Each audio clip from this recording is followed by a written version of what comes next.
천국의 서기관 이런 제목으로 오늘 말씀을 함께 대하겠습니다.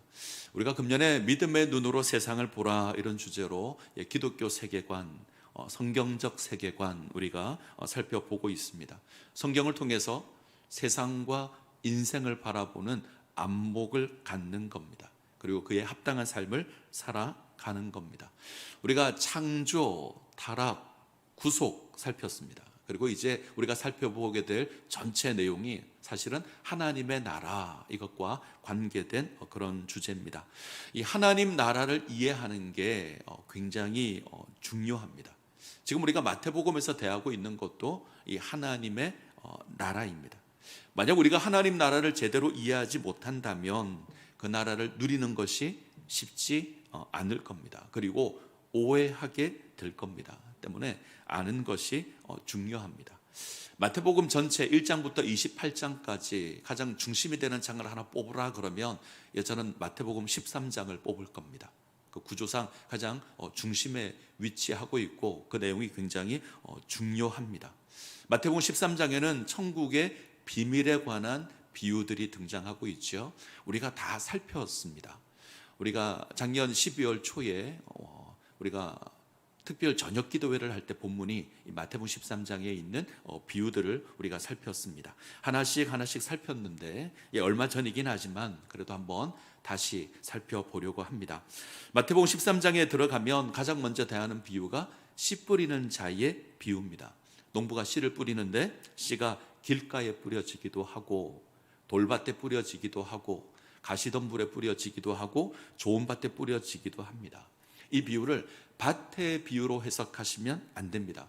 우리가 좋은 밭이 되어야 한다. 우리가 길가인데 돌밭인데 좋은 밭이 되어야 한다. 말 자체는 좋은 말이지만 사실 본문의 메시지와는 상관이 없습니다. 자, 이 비유는 농부가 씨를 뿌렸는데 기대하지 않은 모습이 있다는 겁니다. 원치 않은 돌밭이 있고 원치 않은 길가도 있습니다. 가시덤불도 있습니다. 원치 않는 모습이 함께 존재하고 있다. 이것이 비유의 주제입니다. 천국에 관심이 없는 길가가 있죠. 길가에 속한 사람은 예수가 누구인지 교회가 어떤 것인지 아무런 관심이 없습니다. 우리가 아무리 복음을 전해도 그들은 아는 채 하지 않을 겁니다. 또한 기쁨으로 반응을 하지만 고난이 임하면 어려움이 임하면 포기하는 돌밭과 같은 사람도 있습니다. 뭔가 반응을 하지만 어려운 일이 있으면 포기하는 겁니다. 잘 성장하지만 유혹에 넘어지는 가시덤불도 우리 가운데 있습니다. 예수 믿는 것처럼 보입니다. 나와 동일한 믿음을 가진 것처럼 보입니다. 그러나 삶의 열매가 없는 경우가 있습니다. 자, 이런 모습들은 우리가 원하는 것이 아닙니다. 그런데 이런 것이 우리 가운데 있습니다. 자, 우리는 좋은 밭입니다. 하나님께서 복된 귀를 주셨고 복된 눈을 주셨습니다. 듣고 깨달아 아는 은혜를 우리에게 주셨습니다. 하나님께서 우리를 통해서 풍성한 열매를 거두게 하실 겁니다. 30배, 60배, 100배의 열매를 거둘 겁니다. 우리는 좋은 밭입니다. 때문에 부정적인 모습, 기대와 다른 모습에 흔들리면 안 됩니다. 길가의 모습이나 돌밭의 모습이나 가시덤불의 모습에 흔들리면 안 됩니다. 자, 이것이 씨 뿌리는 자의 비유의 주제입니다. 자, 두 번째 비유는 알곡과 가라지 비유죠. 농부가 씨를 뿌리는데 원수가 밤에 와서 가라지를 덧뿌리고 갑니다. 그래서 밭에 알곡도 있고 가라지도 있습니다. 주목할 건 원수가 방해할 수 있습니다. 하나님의 나라가 임했는데 원수가 방해합니다. 그래서 알곡도 있고 가라지도 있습니다. 종들은 뽑기를 원하지만 주인은 추수 때까지 가만히 두라고 합니다. 그래서 세상에는 알곡도 있고 가라지도 있습니다. 자, 세 번째 비유와 네 번째 비유, 겨자씨 비유와 누룩의 비유입니다. 이 땅에만 하나님 나라가 잘 확인되지 않는다. 이것이 주제입니다. 하나님 나라가 임했는데 그 모습이 아주 작게 혹은 숨겨져 있어서 잘 확인되지도 않고 잘 보여지지도 않습니다. 마태복음을 보면 농부가 큰 밭에 겨자씨 하나를 심습니다. 심은 농부가 아니면 모를 겁니다. 여인이 서말 가루에 누룩을 섞습니다. 섞은 여인이 아니면 누룩의 존재를 모를 겁니다. 하나님 나라가 임했습니다. 능력의 나라가 임했습니다. 그러나 그 모습이 아주 작은 모습으로 임하여서 잘 확인이 안 됩니다. 그런데 이 나라를 확인하는 자들이 있죠. 바로 우리와 같은 자들입니다. 우리는 그 나라를 확인하고 그 나라를 압니다. 자, 이런 자들이 지녀야 될 자세가 있습니다. 여기 관한 비유가 밭에 감초인 보화 그리고 값진 진주 보화입니다. 밭에 감초인 보화 비유는 우연히 보화를 발견합니다. 값진 진주 비유는 이 상인이 열심히 찾다가 값진 진주를 발견합니다. 자, 발견하게 된 계기는 다른데 반응은 같습니다. 자신이 가지고 있는 모든 것을 다 팔아서 그것을 삽니다. 가진 모든 것을 다 팔아서 밭을 사고 값진 진주를 삽니다. 이들이 이것을 사는 이유는 하나님 나라의 가치를 알기 때문입니다. 남들은 모르지만 이 사람들은 압니다. 그래서 남들이 이해하지 못하는, 어쩌면 미련해 보이는 행동을 하는 겁니다. 이 사람들에게는 이것이 정상입니다. 보화를 알기 때문에, 값진 진주의 가치를 알기 때문에 마땅한 겁니다. 자, 그리고 그물 비유가 등장을 하죠. 이 비유는 바다 가운데 물고기를 모으는 그물을 하나님 나라에 비유합니다. 바다에 던져진 그물이 온갖 물고기를 다 모읍니다. 그리고 그것을 끄집어내어서 뭇해서 그물 안에 있는 것들을 나누죠. 좋은 것, 나쁜 것 구분합니다. 마지막 때 주어질 심판에 관한 내용입니다. 자, 이렇게 7가지 비유가 본문에 등장하는데 공통된 주제가 하나 있습니다. 하나님 나라가 임했는데 우리 기대와 조금 다르다. 사람들의 기대와 다르다. 잘 확인되지 않는다. 분명히 그 나라가 임했습니다. 그러나 잘 보이지 않고 잘 확인되지 않고 심지어 기대와 다릅니다. 때문에 배척당할 수 있고 거부당할 수 있습니다. 예수님께서 사역하실 때 오해를 받기도 했습니다. 세례 요한이 묻습니다. 오실 그이가 당신입니까? 우리가 다른 사람 기다려야 합니까? 하나님 나라를 오해한 겁니다. 외면하는 사람들도 있습니다. 갈릴리의 도시들이 예수님의 놀라운 권능을 보지만 그건 예수님을 거부합니다. 반대하고 대적하는 자들도 있죠. 바리새인, 서기관, 이 종교 지도자들이 그랬습니다. 예수를 반대하고 예수를 거부합니다. 예수님께서 권능으로 귀신을 쫓아내자 바알세불의 힘을 빌려서 쫓아낸다, 모욕하기도 합니다. 자, 이런 모습이 있는 이유는 하나님 나라를 잘 모르기 때문입니다. 자신들이 기대한 것과 예수로 말미암아 임한 하나님의 나라가 달랐기 때문입니다. 자, 이런 상황에 대한 설명이 마태복음 13장에 등장하는 천국의 비유입니다. 이 땅에 임한 하나님 나라가 사람의 기대와 다르다. 그리고 잘 확인되지 않는다. 이것을 기억하라는 거죠. 자, 여기까지 생각하면 궁금한 게 하나 있습니다. 똑같은 하나님 나라를 이야기합니다. 아니, 똑같이 하나님 나라를 이야기합니다. 예수도 하나님 나라 이야기하고 유대인들도 종교 지도자들도 하나님 나라 이야기를 합니다. 그런데 양쪽이 이야기하는 하나님의 나라가 조금 다릅니다. 유대인들이 기다려온 하나님의 나라와 예수님이 선포하고 있는 하나님의 나라가 좀 다릅니다. 왜 다른가? 오늘 이것을 좀 확인해 보려고 합니다. 자, 우리가 본문에서 확인하는 하나님의 나라, 우리를 구원할 그리스도와 하나님 나라에 대한 소망은 갑자기 생겨난 게 아닙니다. 구약에 주어진, 특별히 구약 성경을 통해서 오랫동안 예언되었고 선포되었던 겁니다. 이스라엘의 오랜 역사 가운데 존재해 왔습니다. 구약 성경을 한마디로 정리하라 그러면 우리를 구원할 구원자가 있다. 하나님의 나라가 이 땅에 임할 거다. 이렇게 될 겁니다. 특별히 구약의 선지자들이 이 예언을 합니다. 우리가 선지서를 보게 되면 여호와의 날이 있다.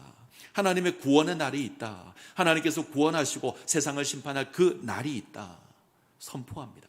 그리고 이것이 하나님의 나라, 이런 이름으로 신약 시대 가운데 등장하고 소망되었습니다.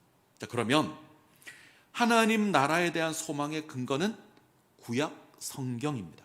물론 성경 외에도 여러 가지 요소가 존재하지만 가장 기본적이고 가장 중요한 전제는 구약 성경입니다. 구약의 여러 배경 속에서 유대인들은 하나님 나라를 기대했습니다. 자, 몇 가지만 살펴보면 먼저 다윗을 생각해 보죠. 다윗이 언약궤를 예루살렘으로 옮깁니다. 그리고 하나님의 성전을 짓겠다는 소망을 지니죠. 하나님이 거할 처소를 만들겠다. 그런데 하나님께서 허락하지 않습니다. 그럼에도 불구하고 다윗의 그 마음을 하나님께서 좋게 여기셔서 하나님께서 약속을 합니다. 이것을 다윗 언약이라고 합니다. 내가 다윗의 집을 견고하게 하겠다. 다윗의 왕위가 영원히 이어지도록 하겠다. 이걸 다윗 언약입니다. 한마디로 정리한다면 다윗의 후손으로 나라를 견고하게 세우고 그 나라를 보존하겠다. 이 약속을 유대인들은 하나님 나라에 대한 약속으로 받습니다. 다윗의 보좌가 영원할 것이다. 하나님의 나라가 임할 것이다. 다윗의 후손이 와서 그 나라를 견고하게 할 것이다. 메시아가 와서 그 나라를 세워가게 될 것이다. 유대인들은 다윗 언약을 생각하면 하나님 나라를 생각합니다. 자, 이것이 하나가 있고, 메시아에 관한 많은 예언들이 있는데 그 가운데 특별히 시편을 주목해야 합니다. 특별히 시편 2편이 있습니다. 앞에 자막을 한번 보죠. 2편 9절 10절. 자, 같이 읽겠습니다. 같이 시작. 내가 철장으로 그들을 깨뜨리며 질거락같이 부수리라 하시도다. 그런즉 분항더라 너희는 지혜를 얻으며 세상의 재판관들아 너희는 교훈을 받을지어다. 예수님께서 이제 선포하시는 메시아에 관한 시 가운데 가장 대표적인 시가 시편 2편입니다. 이 부분을 보게 되면 하나님께서는 이스라엘의 왕을 내 아들이라 부릅니다. 그리고 그 왕을 통해서 세상을 정복하게 될 것이다. 그는 다윗과 같은 왕으로 이 땅에 임할 것이고 세상을 정복하고 부술 겁니다. 철장으로 깨뜨리고 질거락같이 부술 겁니다. 하나님께서 내 아들이라 부르는 그 다윗의 왕이 와서 세상을 심판할 것이다. 세상을 정복할 거다.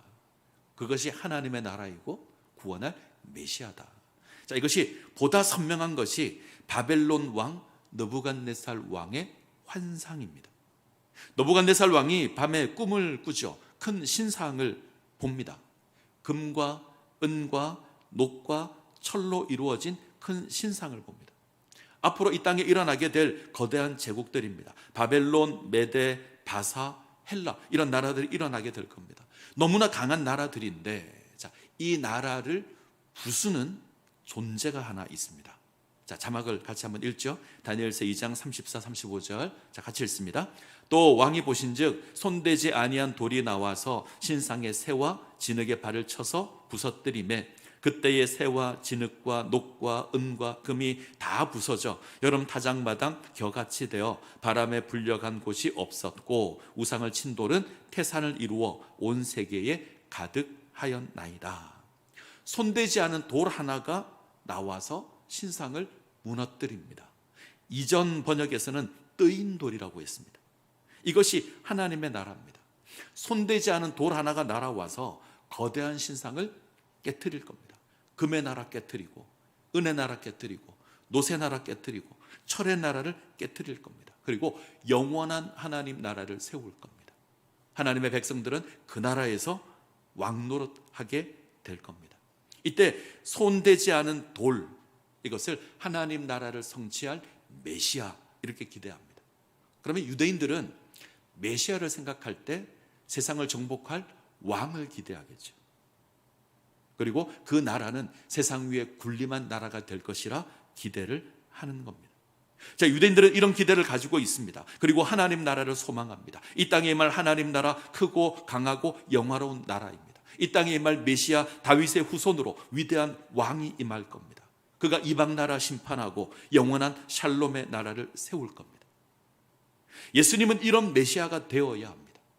이런 그리스도가 되어야 합니다. 이런 기대를 가지고 있는데 예수님의 모습을 보면 아닙니다. 예수님의 모습을 보면 크고 강한 나라가 아니라 작고 약한 나라, 승리의 나라가 아니라 고난받는 나라, 방해받는 나라. 달라도 너무 다릅니다. 유대인들은 예수님께서 선언하는 그 하나님의 나라가 자신이 기다려온 하나님의 나라와 다르다고 생각합니다. 그래서 배척하고 그래서 대적합니다. 예수님의 기적도 인정할 수 없습니다. 하나님의 나라의 기적이 아니니 그것은 사탄의 것이다, 이렇게 치부하고 모욕하는 겁니다. 예수를 거부하고 배척하고 결국은 십자가에 못 박아 버립니다. 자, 그러면 예수님 입장에서는 어떨까요? 예수님께서는 당신이 전하는 그 하나님의 나라가 구약 성경에 이야기되었던 그 하나님의 나라가 맞다고 선언합니다. 유대인들이 오랫동안 기다려왔던 그 하나님의 나라가 맞다. 세례 요한이 예수님께 오실 기회가 당신입니까? 우리가 다른 사람 기다려야 합니까? 물을 때에 예수님께서는 약한 자가 고침받고 가난한 자에게 복음이 전파된다라고 답을 합니다. 이건 이사야 선지자가 예언한 겁니다. 이사야 선지자는 이 땅에 메시아가 오면 가난한 자에게 복음이 전파되고 약한 자가 고침을 받을 것이다 예언을 했습니다. 그 예언이 성취되고 있다. 세례 요한, 네가 기다려왔던 그 메시아가 내가 맞다. 그런데 왜 다르게 보일까요? 유대인들이 기다려온 하나님의 나라와 예수님이 선포하시는 하나님의 나라가 왜 다를까요? 결론적으로 이야기하면 유대인들이 하나님 나라를 제대로 이해하지 못했습니다. 저들은 어설프게 자기 생각대로, 자기 소견에 옳은 대로 하나님 나라를 이해했습니다. 하나님의 뜻이 이루어지는 나라를 기대하지 않고 자기 뜻이 이루어지는 나라를 기대했습니다. 그래서 제대로 이해하지 못합니다. 자, 분명 구약 성경을 보면 왕 메시아가 있습니다. 왕이 이 땅에 오셔서 세상을 정복하고 군림하게 될 것이다. 이 왕 메시아가 있습니다. 유대인들은 이 왕 메시아를 좋아하고 정복하고 군림하는 메시아를 기다렸습니다. 동시에 종 메시아도 있습니다. 우리가 잘 아는 이사야 선지자가 종 메시아에 관해서 잘 이야기합니다. 우리 죄악을 담당하는 메시아. 그러면 두 메시아가 있는 거죠. 왕 메시아도 있고 종 메시아도 있습니다. 이 둘을 같이 이해해야 되는데 유대인들은 왕 메시아만 기대하고 있습니다. 예수님께서 세례를 받을 때 하늘에서 소리가 있었습니다. 이는 내 사랑하는 아들이요 내 기뻐하는 자라. 이때 내 사랑하는 아들이요, 이 부분은 시편 2편에서 인용되었습니다. 왕 메시아입니다. 내가 기뻐하는 자라, 이사야에서 인용되었습니다. 종 메시아입니다. 예수님은 왕 메시아이기도 하시고 종 메시아이기도 합니다. 둘 다 예수님을 의미합니다. 예수님은 왕이시지만 종의 사역을 담당하는 것으로 이 땅에 임했습니다. 이것이 초림입니다. 이것으로 백성의 죄를 담당하시고 구원하십니다. 하나님 나라가 성취될 겁니다. 자, 그 예수님 다시 이 땅에 오실 겁니다. 재림입니다. 이때는 완전한 심판주로 이 땅 가운데 임할 겁니다. 하나님의 영광이 드러나고 죄악을 심판하시고 당신의 백성을 구원하실 겁니다. 그래서 예수님 두 번 임하는 것으로 이 예언이 성취됩니다. 근데 유대인들은 이것을 이해하지 못하죠. 한 번만 임할 것으로 생각합니다. 이렇게 생각하면 좋을 것 같아요. 산이 있습니다. 두 개의 산이 있는데 두 개의 산이 나란히 있습니다. 그리고 아주 멀리서 이 산을 바라볼 때 이 산이 겹쳐 있으면 두 개로 보이지 않고 하나로 보일 겁니다. 실제로는 두 개의 산이 있는데 유대인들은 아주 멀리서 이 산을 마치 겹쳐 있는 것을 멀리서 봅니다. 그러면 하나로 보이는 거죠. 그래서 그렇게 하나의 산이 있는 것으로 오해할 수 있습니다. 유대인들은 이 땅에 임할 하나님의 나라를, 이 땅에 임한 메시아를 그렇게 오해하고 있습니다. 때문에 제대로 이해할 수 없었던 겁니다. 자, 여기까지 보고요. 자, 오늘 본문의 말씀을 한번 보겠습니다. 자, 또 하나의 비유가 등장합니다.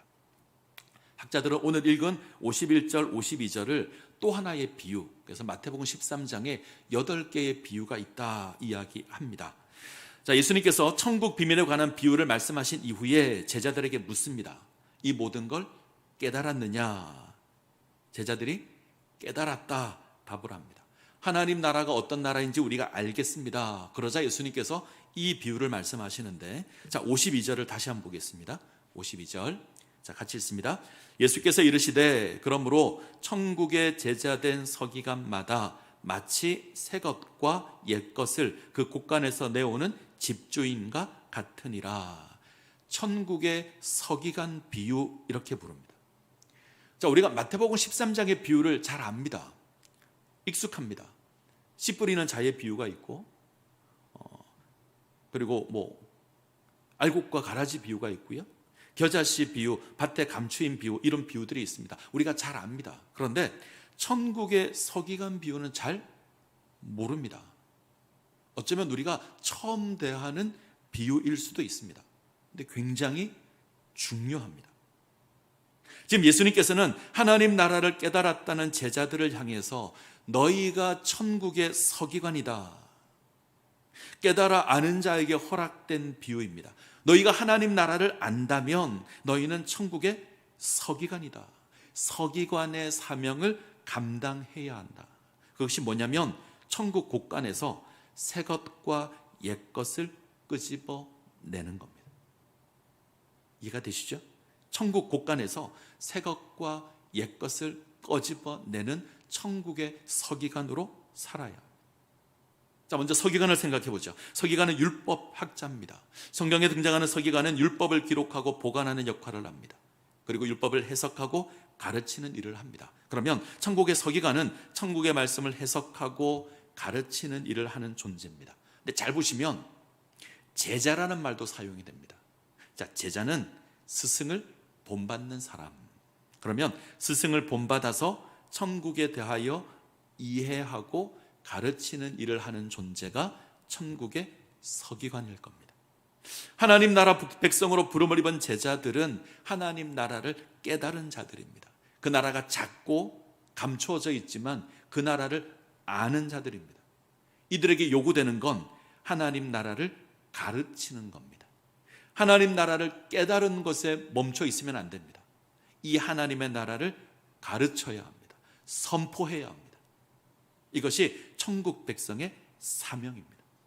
자, 그 방법이 천국 곳간에서 새 것과 옛 것을 끄집어내는 겁니다. 집집마다 곳간이 있죠. 우리로 말하면 창고가 있습니다. 여러 가지 물건을 보관해 두는 곳이 이곳입니다. 어떤 일을 대비해서 이곳에 물건을 쌓아 놓습니다. 당장은 필요하지 않지만 때가 되면 필요한 물건들을 이곳에 보관합니다. 그리고 필요한 때가 되면 끄집어냅니다. 자, 무엇을 끄집어내죠? 이 천국 곳간에서 옛 것과 새 것을 끄집어냅니다. 새 것은 넓게 말하면 신약입니다. 좁게 말하면 예수 그리스도의 복음입니다. 옛 것은요, 구약입니다. 율법과 전통입니다. 자, 천국 곳간에 새 것도 있고 옛 것도 있습니다. 이게 중요합니다. 새 것도 있고 옛 것도 있고요, 새 것도 있습니다. 이 땅에 하나님 나라가 임했습니다. 예수로 말미암아 하나님 나라가 성취되었습니다. 이전과 다른 새로운 하나님 나라가 주어졌습니다. 옛 시대가 끝났고 새로운 시대가 시작되었습니다. 그런데 이것이 이전 것은 필요 없다고 말하지 않습니다. 새 것만 필요하다고 말하지 않습니다. 새 것이 왔기에 옛 것은 사라져야 한다 이렇게 말하지 않습니다. 새 것과 옛 것이 함께 있어야 합니다. 성경으로 표현하면 구약과 신약이 함께 있어야 합니다. 그래야 하나님 나라를 제대로 이해할 수 있습니다. 그래야 예수 그리스도의 복음을 제대로 이해할 수 있습니다. 옛 것만 가지고 있으면 안 됩니다. 지금 유대교가 그렇게 합니다. 이들은 옛 것만 가지고 있습니다. 그랬더니 예수를 아직 모릅니다. 예수가 구원자라는 거 모릅니다. 옛 것만 가지고 있으면 예수가 보이지 않습니다. 반대로 새 것만 가지고 있어도 안 됩니다. 하나님 나라는 옛 것의 성취입니다. 옛날에 있던 것들이 성취된 것이 새 겁니다. 옛 것을 이해하지 못하면 새 것도 이해할 수 없습니다. 우리는 하나님 나라를 제대로 이해하기 위해서, 예수의 복음을 제대로 이해하기 위해서 구약을 이해해야 합니다. 그래야 온전히 알 수 있습니다. 오늘날 흔히 하는 실수 가운데 하나가 옛 것은 필요 없다, 구약은 필요 없다, 예수님 이 땅에 오셔서 모든 것을 성취하셨기에 이제 구약은 필요 없다라고 말하는 겁니다. 심지어 어떤 사람은 구약은 폐하여졌고 쓸모없는 것이다 말하기도 아닙니다. 말하기도 합니다. 그러나 그것은 틀린 겁니다. 분명 예수 그리스도의 복음이 중요합니다. 우리를 구원하는 복음입니다. 이 복음으로 우리가 하나님 앞에 서고 하나님을 섬길 수 있습니다. 이 복음이 우리의 생명입니다. 그런데 구약이 없으면 이 신약의 복음을 제대로 이해할 수 없습니다. 그래서 구약을 알아야 합니다. 자, 다시 정리해 보죠. 우리에게 주어진 예수의 복음, 하나님 나라의 복음, 이건 하나님의 위대한 역사 가운데 주어진 겁니다. 갑자기 툭 떨어진 게 아닙니다. 천지를 창조하신 창조 이야기부터 시작을 해서 예수 그리스도까지 기록되어 있는 그 하나님의 위대한 역사 가운데 주어진 것이 예수의 복음입니다. 하나의 이야기가 계속 진행되면서 주어진 것이지 갑자기 툭 떨어진 것이 아닙니다. 구약이 없으면 신약을 이해할 수 없습니다. 오늘날 교회에서 구약이 1000대를 받고 있습니다. 성경의 4분의 3이 구약인데 우리는 구약을 잘 모릅니다. 설교자의 설교에 대한 횟수를 조사를 해봤습니다. 그랬더니 구약 성경으로 설교하는 경우가 10%가 되지 않는다. 목사가 설교 100번을 하면 90번은 신약에서 설교합니다. 10번을 구약에서 설교합니다. 그 10번 가운데도 대부분이 창세기 아니면 시편입니다. 자, 성경의 4분의 3이 구약인데 거의 대하지 않고 행여 대한다고 하더라도 아주 일부만 대합니다. 뭔가 치우쳐져 있습니다. 구약 성경 역시 하나님의 은혜의 복음 이야기입니다. 하나님의 사랑이 구구절절 맺혀 있는 감동적인 이야기입니다. 신약과 동일한 하나님의 이야기입니다. 동일한 복음, 동일한 믿음, 동일한 은혜를 이야기하는 하나님의 말씀입니다. 우리는 신약의 빛으로 구약을 보아야 합니다. 그리고 그 구약으로 신약을 이해해야 합니다. 구약을 외면하면 안 됩니다. 근데 우리는 어느 순간 구약을 외면하고 있습니다. 구약을 잘 모릅니다. 초대교회 이단 가운데 말시온이라는 이단이 있습니다. 영지주의 이단, 영향을 받은 이단인데 구약을 배격합니다. 그리고 신약만 인정합니다. 특별히 바울의 서신만 인정합니다. 자, 이런 모습은 건전한 모습이 아닙니다. 하나님께서 예수 안에서 행하실 놀라운 구속의 역사는 창조로부터 시작된 아주 장대한 긴 이야기입니다. 단절된 것이 아니고 갑자기 뚝 떨어진 것이 아닙니다. 구약 성경을 무시할 수 없습니다. 우리에게 주어진 사명은 창고에서 새 것과 옛 것을 끄집어내는 겁니다. 상황에 맞춰서 하나님 나라를 설명하기 위하여, 하나님 나라를 선포하기 위해서 때로는 새 것을 끄집어내고 때로는 옛 것을 끄집어내어야 합니다. 이게 우리의 사명입니다. 저는 우리가 이 사명을 감당하기를 원합니다. 우리 창신제일교회가 이 사명 감당할 수 있기를 원합니다. 사도들만 천국의 서기관이 아닙니다. 목사만 그 일을 하는 게 아닙니다. 우리 모두가 천국의 서기관이 되어야 합니다.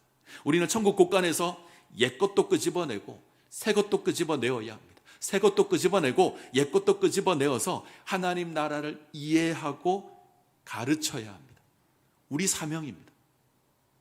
그 목사만 하는 거죠? 아닙니다. 우리 모두가 그 일을 해야 합니다. 하나님께서는 우리가 하나님 나라의 복음을 알기를 원합니다. 예수 그리스도의 복음을 깨달아 알기를 원합니다.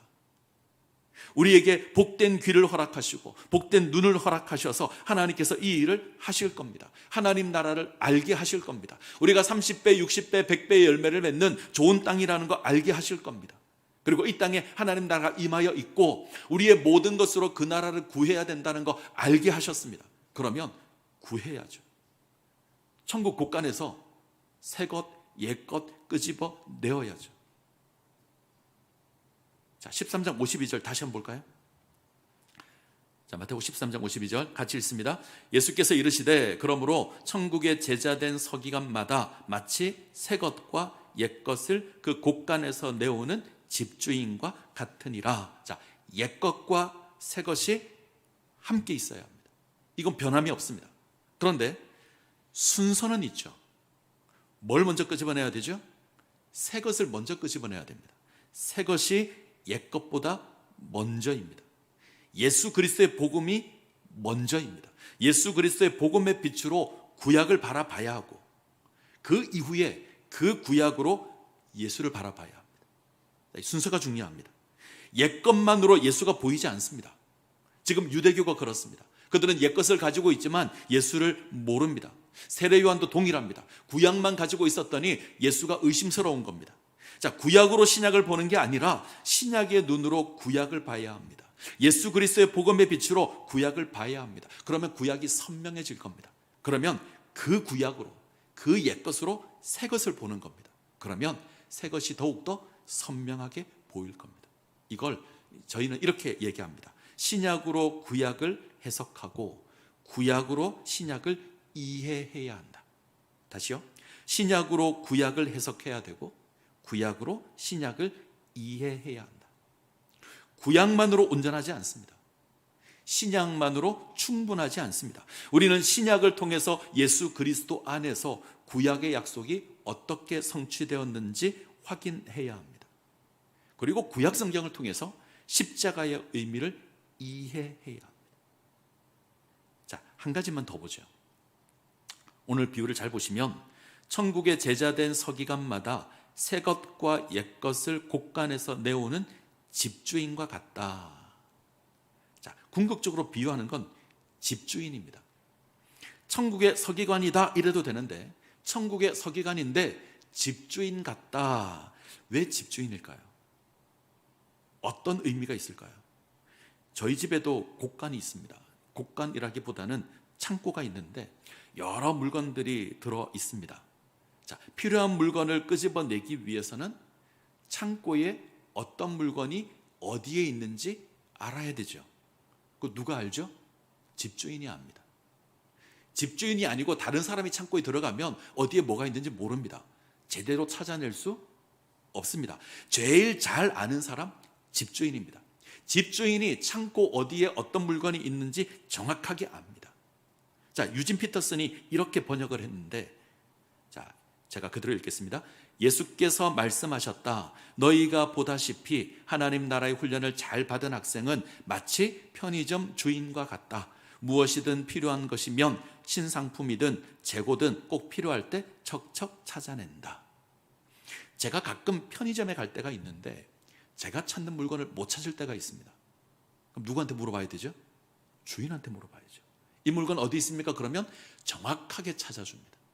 마트를 가서 이 물건 어디 있습니까? 그러면 정확하게 위치를 가르쳐 줍니다. 필요하다면 자기가 가서 찾아주기도 합니다. 자, 가장 빨리 문제를 해결하는 방법은 주인을 찾는 겁니다. 집주인을 찾는 겁니다. 마트 주인을 찾는 겁니다. 그러면 물건을 바로 찾아줄 겁니다. 자, 무엇이든 필요한 것이면 그것이 신상품이든 그것이 재고이든 꼭 필요한 때 척척 찾아냅니다. 이게 집주인이고 이게 마트 주인입니다. 자, 이 표현을 기억하십시오. 우리는 천국의 서기관입니다. 하나님의 말씀을 잘 찾아서 적절하게 가르쳐야 합니다. 이 일에 집주인처럼 익숙해야 합니다. 성경 어디에 뭐가 있는지 우리는 잘 알아야 합니다. 그래야 필요할 때 찾아내죠. 이 상황에 필요한 말씀이 이것이다. 이걸 우리가 알아야 찾아낼 겁니다. 우리는 집주인이 되어야 하고 편의점 주인이 되어야 합니다. 그래야 찾아낼 수 있습니다. 하나님 말씀에 익숙하셔야 합니다. 그래야 말씀 창고에서 적절한 말씀을 찾아낼 수 있습니다. 그래도 저는 스스로 가끔 이런 생각합니다. 나름대로 성경을 많이 읽었고 성경을 많이 암송했다. 제가 가장 많이 암송을 했을 때 한 1500구절 넘게 암송을 했습니다. 웬만한 사람보다는 많이 아는 편입니다. 그런데도 때때로 잘 생각나지 않을 때가 있습니다. 이 말씀을 틀림없이 본 것 같은데, 이 말씀이 틀림없이 어디쯤 있는 것 같은데 잘 생각나지 않을 때가 있습니다. 그러면 정말 답답합니다. 우리가 삶을 살면서 다른 사람에게 무엇을 가르칠 때 고난당하고 실망하고 낙심한 자에게 의뢰의 말씀을 전할 때 우리는 그때 필요한 말씀을 끄집어내어서 전달해 줄 수 있어야 합니다. 근데 우리가 집주인이 되지 못하고 우리가 편의점 주인이 되지 못하면 그 일을 할 수 없는 겁니다. 말씀을 펼쳐서 보여줘야 될 때 그러지 못하는 겁니다. 하나님 말씀에 전문가가 되셔야 됩니다. 집주인과 같은 천국의 서기관이 되셔야 합니다. 이거 목사만 해야 될 일이 아닙니다. 우리 모두가 해야 될 일입니다. 말씀을 사모하시고 말씀을 알아가시고 이 말씀의 전문가가 되십시오. 내가 누군가를 가르쳐야 될 때, 내가 누군가에게 복음을 전파해야 될 때, 내가 누군가 낙심하고 넘어져 있고 실족해 있을 때 우리는 천국 곳간에서 새 것과 옛 것을 빼내어서 가르쳐야 합니다. 보여줘야 됩니다. 위로해야 합니다. 알아야 할 수 있는 일입니다. 고난받는 성도를 위로할 때 적절한 말씀을 끄집어내어야 합니다. 실패한 청년에게 격려의 말씀이 필요할 때 우리는 적절한 말씀을 찾아야 합니다. 새로운 도전을 하는 사람에게 필요한 말씀을 찾아내어서 보여줘야 합니다. 복음을 궁금해하는 사람에게 예수 그리스도의 복음을 설명할 수 있도록 우리는 말씀을 찾아내어야 합니다. 그것이 필요하다면 구약이든 신약이든 우리는 끄집어내어야 합니다. 집주인과 같은 수준이 되어야 합니다. 편의점 주인과 같은 수준이 되어야 합니다. 말씀을 맺겠습니다. 저는 우리 창신제일교회에 집주인과 같은 천국의 서기관이 많아지기를 소원합니다. 말씀의 전문가가 많아지기를 소원합니다. 그래서 우리가 가르치고 전파하고 위로하는 일에 어려움 겪지 않는 교회가 되기를 소원합니다. 천국의 서기관이 되십시오. 집주인과 같은, 편의점 주인과 같은. 그때 우리가 하나님 나라의 풍성함을 누리게 될 겁니다. 이 모습 가운데 세워지시기를 간절히 소원합니다.